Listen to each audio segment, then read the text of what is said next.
Fala pessoal, boa tarde. Daqui a pouco a reportagem da goleada do Flamengo sobre o Resende no Campeonato Carioca. Amanhã tem clássico em São Januário, Vasco e Botafogo.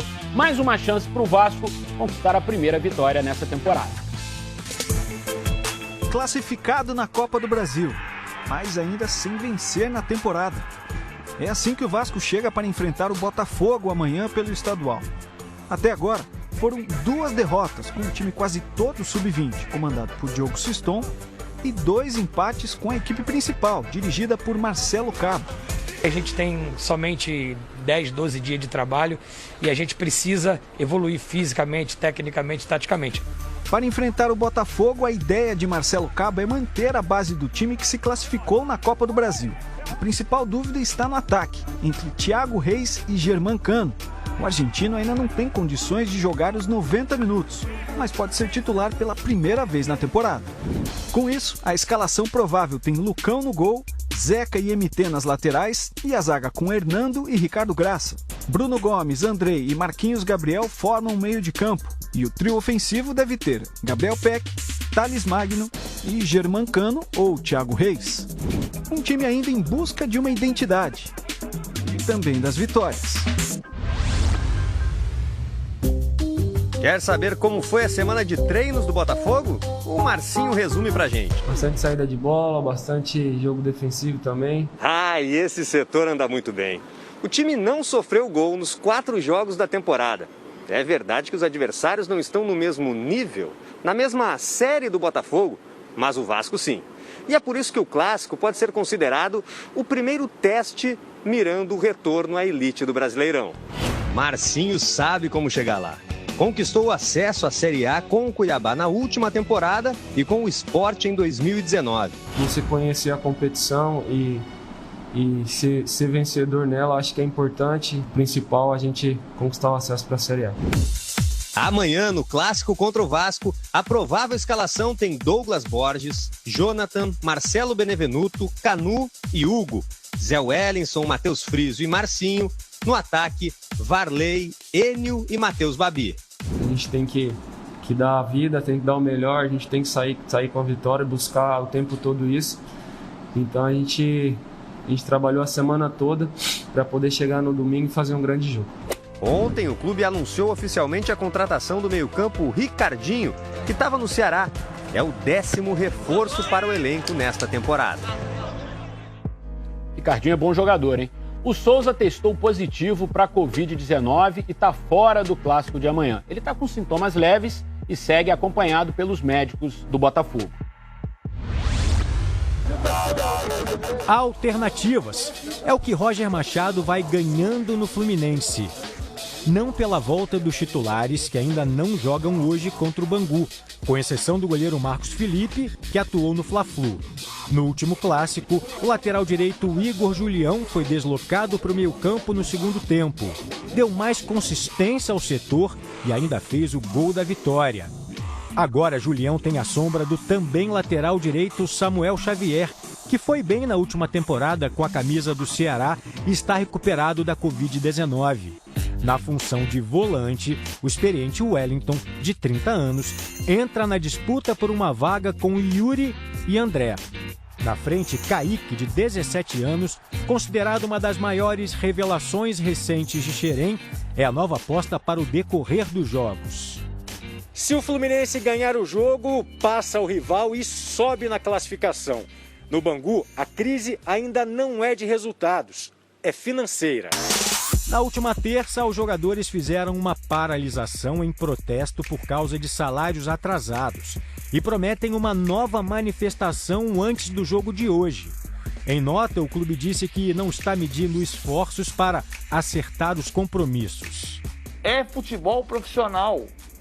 Você não pode ficar sem pagar salário de jogador por 8 meses. Inacreditável.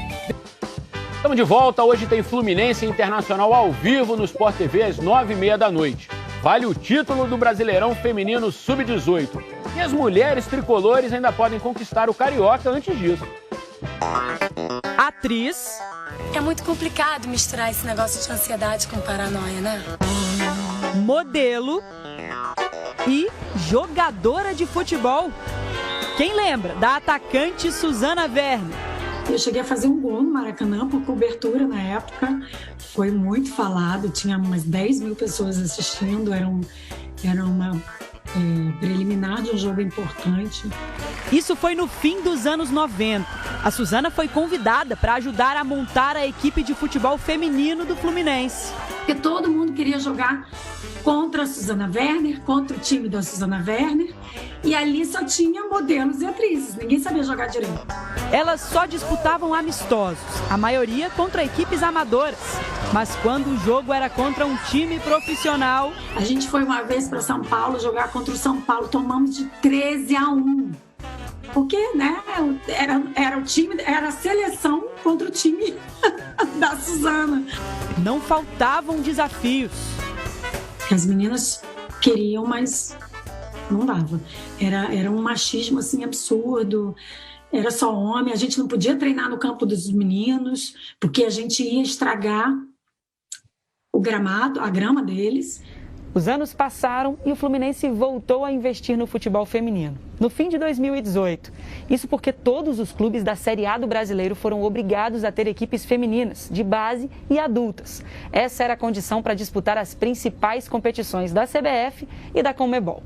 E o novo projeto do Flu veio com uma realidade bem diferente daquela dos anos 90.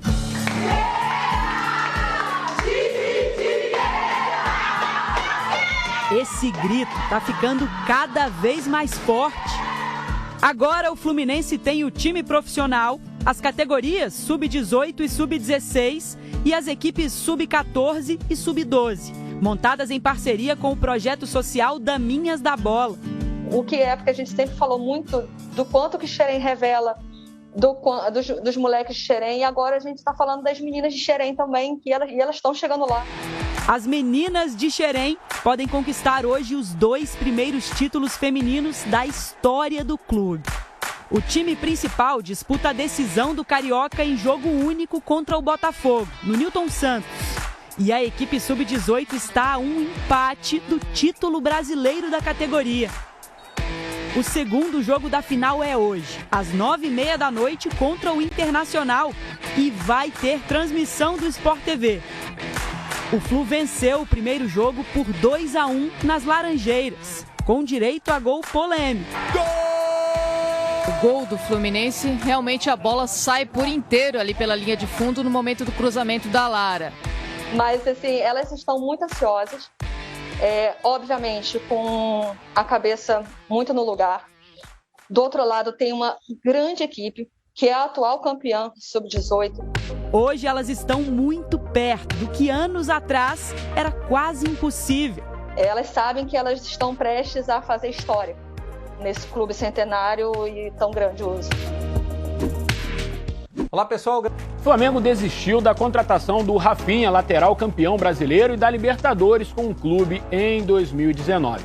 Pelo Carioca, o Flamengo goleou o Resende com alguns reforços do elenco principal. As poses feitas durante a semana foram para renovar as fotos do elenco. Aquelas que aparecem nas redes sociais do clube, nas propagandas, no telão do Maracanã. Pedro caprichou no visual e na pose.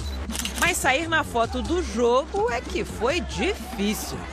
O centroavante era um dos 6 jogadores do elenco principal que reforçaram o Flamengo contra o Resende no Maracanã. E não adiantou dar toquinho, nem chutar cruzado. Que dirá de calcanhar?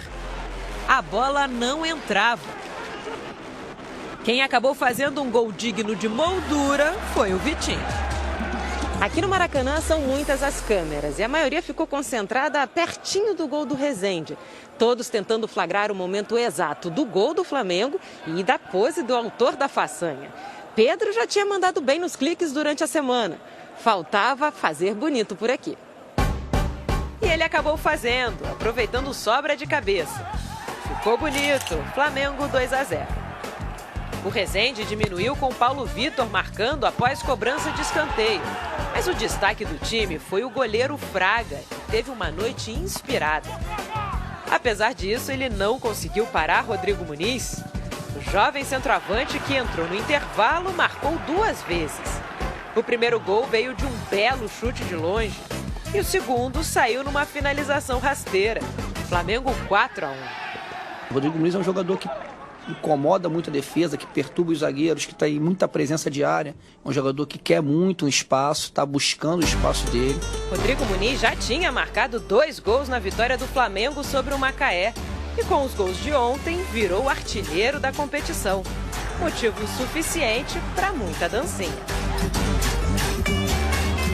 A partida marcou ainda a estreia do zagueiro Bruno Viana, único reforço do time para a temporada. Estou muito feliz de ter realizado meu sonho, que era vestir a camisa do Flamengo no Maracanã.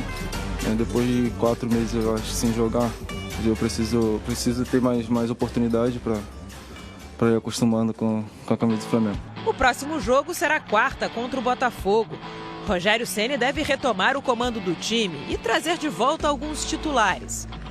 Foram 4 jogos em que meninos e reservas puderam mostrar que saem bem nas fotos.